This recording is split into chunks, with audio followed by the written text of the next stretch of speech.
안녕하세요, 슈쌤입니다. 보통 일본 겨울은 한국보다 포근하다고 생각하시지만 기온 수치만 믿었다가는 큰 고생을 하실 수 있습니다.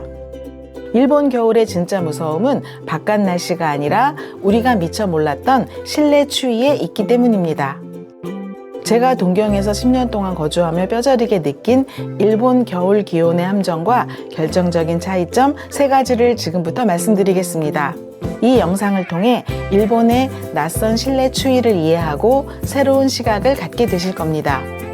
동경의 1월 평균 기온은 약 7도 정도입니다.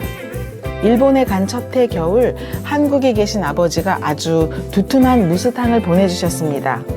하지만 저는 이 무스탕을 10년 동안 딱 한 번밖에 입지 못했습니다. 동경의 겨울은 한국처럼 매서운 추위가 아니었기 때문입니다. 그 무스탕을 입고 전철을 탔더니 등에 땀이 몽글몽글 맺힐 정도로 더웠습니다. 반대로 일본에서의 10년 생활을 정리하고 한국에 돌아왔을 때 일본에서 구입했던 겨울 코트들은 하나도 입지 못했습니다. 분명 소재와 디자인은 겨울 옷인데 한국의 칼바람 앞에서는 가을 옷이나 다름없는 두께였기 때문입니다. 제가 살았던 동경은 영하로 내려가는 일이 드물었기 때문에 겨울에 밖에서는 한국처럼 매서운 추위는 아니었습니다. 하지만 밖이 덜 춥다고 해서 안심할 수는 없습니다. 일본의 추위는 실내에서 시작되기 때문입니다.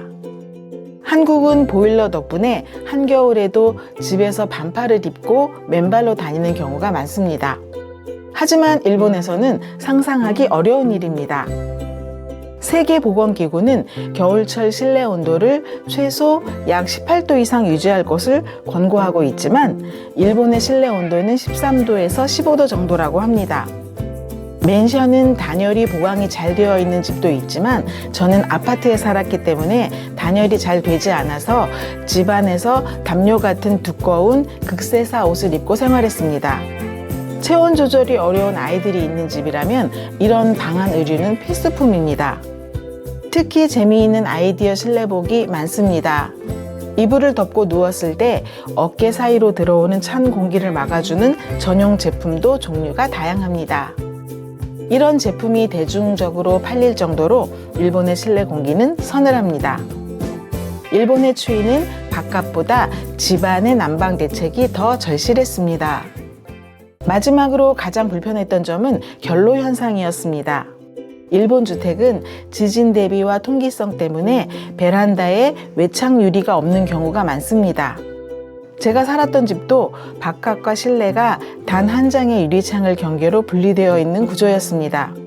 따뜻한 온돌에 익숙한 저는 집안을 최대한으로 따뜻하게 했습니다. 그래서 실외와 실내의 온도 차이로 유리창에 물기가 줄줄 흐르는 결로 현상이 심하게 일어났습니다. 아침마다 이 물방울과 전쟁을 치르듯 관리를 했습니다. 창틀에는 수건을 깔아두었고 유리창에 흘러내리기 직전에 물기를 닦아내는 것이 중요한 일과였습니다. 신경 써서 물기를 닦아내지 않으면 창문 주변으로 금세 곰팡이가 생기기 때문입니다. 일본에서 10년을 지내보니 우리 조상님들이 물려주신 온돌 문화가 얼마나 위대한지 뼛속 깊이 느낄 수 있었습니다.